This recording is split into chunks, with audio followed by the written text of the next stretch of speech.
Hello everyone, welcome back to the channel. तो friends, हमारी आज की वीडियो में एक शॉर्ट स्टोरी है और काफ़ी अच्छी स्टोरी है, मोटिवेशनल स्टोरी है। इससे हमें बहुत कुछ सीखने को मिलेगा, बहुत सारे नए वर्ड्स हमें सीखने को मिलेंगे। इसमें हम एक एक वर्ड की मीनिंग को हिंदी में डिस्कस करते चलेंगे और साथ ही साथ जो है हम सेंटेंसेस की कंस्ट्रक्शन भी देखते चलेंगे। तो चलिए देर ना करते हुए हम स्टोरी को स्टार्ट करते हैं। स्टोरी का जो टाइटल है वो है the God's advice. God's advice यानी कि भगवान की सलाह। यहाँ पर देखो गॉड लगा है, फिर एपोस्ट्रॉफी एस लगा हुआ है, यानी कि भगवान की एडवाइस मतलब सलाह। वंस देयर लिव्ड अ बेगर। एक बार एक भिखारी रहता था। ठीक है, यहाँ पर देयर लगा है सेंटेंस के स्टार्ट करने के लिए। तो यहाँ पर जो है क्या है, एक भिखारी रहता था। तो ये जो सेंटेंस है वो किसका है, पास्ट टेंस का सेंटेंस है। वन डे, एक दिन, he went to the house of the village head to beg for money. एक दिन वह गया, कहाँ गया, घर गया। किसके घर गया, जो विलेज हेड थे, गांव के प्रधान थे, गांव के जो मुखिया थे, उनके घर वो गया। क्या करने के लिए गया, उनसे पैसा मांगने के लिए गया, है ना। उनसे टू बेग है ना, मतलब मांगना, तो पैसा मांगने के लिए गया। किसके घर गया, जो गांव के प्रधान थे। यहाँ पे देखो ही किसके लिए आया है, इस बेगर यानी इस भिखारी के लिए आया है। ठीक, यहाँ पर ही जो है वो क्या है, प्रोनाउन है। बेगर जो है वो क्या है, नाउन है। इसकी प्लेस पर ये आया है और ये प्रोनाउन है। यहाँ पर देखो ये सब्जेक्ट हो गया और उसके बाद वर्ब लगी है। वर्ब क्या है, ये गो, वेंट, गॉन। वर्ब जो है वो सेकंड फॉर्म लगी है ना, वेंट लगा हुआ है, यानी कि गया। कहाँ गया, जो है घर गया, विलेज हेड के, गांव के प्रधान के। यहाँ पर देखो वेंट जो है वो क्या है, मेन वर्ब है। टू बेग, मांगने गया, है ना, मांगने। तो यहाँ पर ये क्या है, जो है इन्फिनेटिव वर्ब है। ठीक, किस लिए, पैसे मांगने के लिए गया। But the village head had gone to meet the king to ask for grants। लेकिन जो गांव का प्रधान था, जो गांव का प्रधान था वो जा चुका था, क्या करने के लिए, राजा से मिलने के लिए जा चुका था। तो राजा से वो मिलने किस लिए गया था, टू आस्क फॉर ग्रांट्स, यानी कि दान या अनुदान लेने के लिए, मांगने के लिए, है ना। ग्रांट्स मतलब क्या होता है, अनुदान, है ना, कुछ पैसा, है ना, कुछ सहायता राशि। तो वो जो है, जो गांव का प्रधान था वो जा चुका था मिलने के लिए राजा से। ठीक, यहाँ पे देखो विलेज हेड जो है वो सब्जेक्ट है और यहाँ पे हैड गॉन, यानी कि यहाँ पे हैज़, हैव, हैड के बाद वर्ब की थर्ड फॉर्म लगती है, पास्ट। पास्ट परफेक्ट टेंस का ये अफर्मेटिव का सेंटेंस है, जा चुका था, है ना। गो, वेंट, गॉन, तो थर्ड फॉर्म ये लगी हुई है। तो ये यहाँ पे ये जो है वो पास्ट परफेक्ट टेंस का अफर्मेटिव सेंटेंस, और ये वाला जो सेंटेंस था वेंट, है ना, वो क्या था, पास्ट इंडेफिनिट टेंस का अफर्मेटिव का सेंटेंस था। ठीक, When the beggar came to know about it, जब भिखारी को यह पता चला, है ना, जब भिखारी को यह पता चला इसके बारे में, है ना, इसके बारे में, किसके बारे में, कि जो विलेज हेड है, जो गांव का प्रधान है, वो राजा के पास गया है, खुद भी अनुदान मांगने के लिए, पैसा मांगने के लिए गया हुआ है। जब भिखारी को ये बात पता चली, ही थॉट, उसने सोचा, that king must be richer than the village head as he was helping the village head, है ना। तो उसने क्या सोचा, कि उसने सोचा कि जो राजा है वो निश्चय ही क्या होगा, जो विलेज हेड है, गांव का प्रधान है, उससे ज़्यादा अमीर होगा, निश्चय ही उससे ज़्यादा अमीर होगा। ठीक, क्योंकि वह जो है वह हेल्प कर रहा है, वॉज हेल्पिंग, है ना, वो मदद कर रहा है जो गांव का प्रधान है ना। तो गांव का जो प्रधान है उसकी अगर राजा मदद कर रहा है तो इसका मतलब है कि जो राजा है वो गांव के प्रधान से ज़्यादा अमीर, निश्चय ही ज़्यादा अमीर होगा। ठीक, तो यहाँ पर देखो मस्ट लगा हुआ है, इसका मतलब निश्चय ही या ज़रूर, और रिचर लगा है। जब दो लोगों के बीच में तुलना होती है तो यहाँ पर एडजेक्टिव की जो है वो कौन सी डिग्री यूज़ हुई है, कंपैरेटिव डिग्री यूज़ हुई है ना।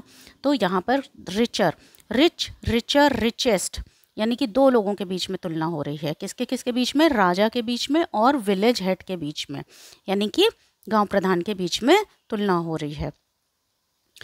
देखो ही वॉज हेल्पिंग, है ना, यहाँ पर क्या है, ही वॉज हेल्पिंग, तो कर रहा था, मदद कर रहा था, है ना। तो यहाँ पर ये क्या है, वॉज लगा है, फिर वर्ब की फर्स्ट फॉर्म के साथ क्या लगा है, ING लगा है, कर रहा था, मदद कर रहा था, यानी कि पास्ट कंटिन्यूअस टेंस का अफर्मेटिव का सेंटेंस है। ठीक है, रहा था, रही थी, पास्ट कंटिन्यूअस टेंस होता है। So he decided to go to the king for begging. So इसलिए उसने निश्चय किया, क्या निश्चय किया, कि राजा के पास भीख मांगने जाने के लिए उसने निश्चय किया। ठीक है, इसलिए उसने भीख मांगने के लिए राजा के पास जाने का निश्चय किया, डिसाइडेड, निश्चय किया। यहाँ पर देखो, डिसाइड होता तो वर्ब की फर्स्ट फॉर्म होती, डिसाइडेड है तो वर्ब की सेकंड फॉर्म है, पास्ट इंडेफिनिट टेंस का अफर्मेटिव का सेंटेंस है। टू गो, टू गो यहाँ पर मतलब कि जाने के लिए, ये इन्फिनेटिव वर्ब है, ये मेन वर्ब है, ये इन्फिनेटिव वर्ब है। किसके पास जाने के लिए, राजा के पास। टू यहाँ पर क्या है, प्रीपोजिशन है, फॉर प्रीपोजिशन है, किसके लिए जाने के लिए, भीख मांगने के लिए जाने के लिए, है ना। On his way, on his way अपने रास्ते पर, है ना, अपने रास्ते पर, he saw a large crowd outside a temple, उसने देखा एक भारी भीड़ एक मंदिर के बाहर, है ना, भारी भीड़, है ना, लार्ज मतलब बड़ी भीड़, क्राउड मतलब भीड़, आउटसाइड मतलब बाहर, टेम्पल के, टेम्पल मतलब मंदिर, उसने देखा। यहाँ पर देखो ही सॉ, है ना, सी होता तो वर्ब की फर्स्ट फॉर्म होती, सॉ है वर्ब की सेकंड फॉर्म है, पास्ट इंडेफिनिट टेंस का अफर्मेटिव का यहाँ पे सेंटेंस है। When he inquired about it, जब उसने पूछताछ किया इसके बारे में, जब उसने इसके बारे में पूछताछ किया। अबाउट इट, है ना, अबाउट मतलब बारे में, इट, इट किसके लिए आया है, ये भी क्या है, प्रोनाउन है, किसके बारे में, इस भीड़ के बारे में, है ना, तो यहाँ पे इट यूज़ किया गया है। तो ही जो है ये क्या है, सब्जेक्ट है, उसके बाद इंक्वायर्ड, इंक्वायर होता तो फर्स्ट फॉर्म होती वर्ब की, इंक्वायर्ड है तो वर्ब की सेकंड फॉर्म है, ईडी लग करके, और ये क्या हो गया, पास्ट इंडेफिनिट टेंस हो गया।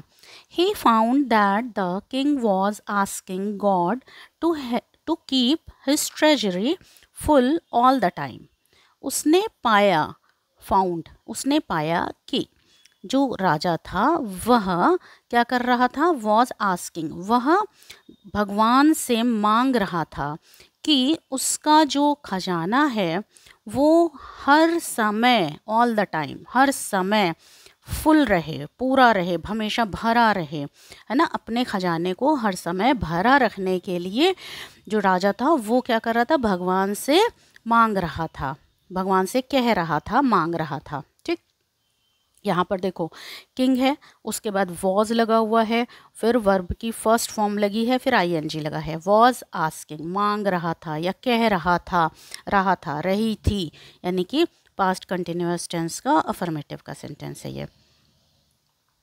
नाउ, अब, the beggar thought that God must be richer than the king, अब जो था वो, जो भिखारी था उसने सोचा कि जो भगवान है निश्चित ही वो क्या है, रिचर हैं, मतलब अमीर हैं, किससे ज़्यादा, किंग से ज़्यादा, राजा से ज़्यादा अमीर हैं। तो उसने सोचा, बेगर ने, कि जो भिखारी था उसने सोचा कि भगवान राजा से निश्चित ही ज़्यादा अमीर हैं।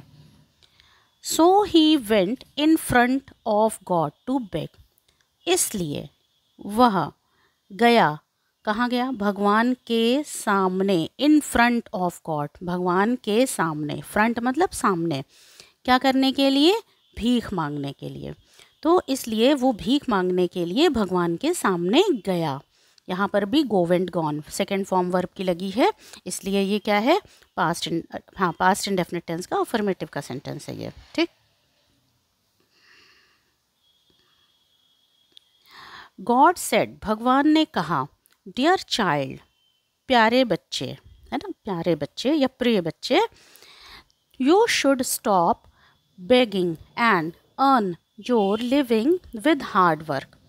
तुम्हें स्टॉप कर देना चाहिए, रोक देना चाहिए, तुम्हें भीख मांगना रोक देना चाहिए और क्या करना चाहिए, अपनी लिविंग, अपनी अपनी जो है जीविका, है ना, अपनी लिविंग, अपने जो जीने के लिए जो रुपए पैसे की ज़रूरत होती है उसको जीविका कहते हैं। तुम्हें अपनी जीविका हार्ड वर्क से, कठिन मेहनत के साथ कमाना चाहिए। ठीक है, तुम्हें क्या करना चाहिए कि भीख मांगना बंद कर देना चाहिए और क्या करना चाहिए कि अपना जीवन यापन कठिन मेहनत के साथ करना चाहिए। ठीक, यहाँ शुड लगा है, शुड के बाद वर्ब की फर्स्ट फॉर्म यूज़ होती है। शुड मतलब चाहिए, किसी को हम सलाह देते हैं तो वहाँ पर हम शुड का प्रयोग करते हैं। तुम्हें भीख मांगना बंद कर देना चाहिए। ठीक, तो ये चीज़ भगवान ने उसको समझाई, भिखारी को समझाई ये बात। फ्रॉम देन ऑनवर्ड्स, तब से, है ना, फ्रॉम देन, तब से, उसके आगे, मतलब उस दिन के बाद से या उसके आगे, the beggar followed God's advice, जो भिखारी था उसने भगवान की सलाह को फॉलो किया, भगवान की सलाह का पालन किया।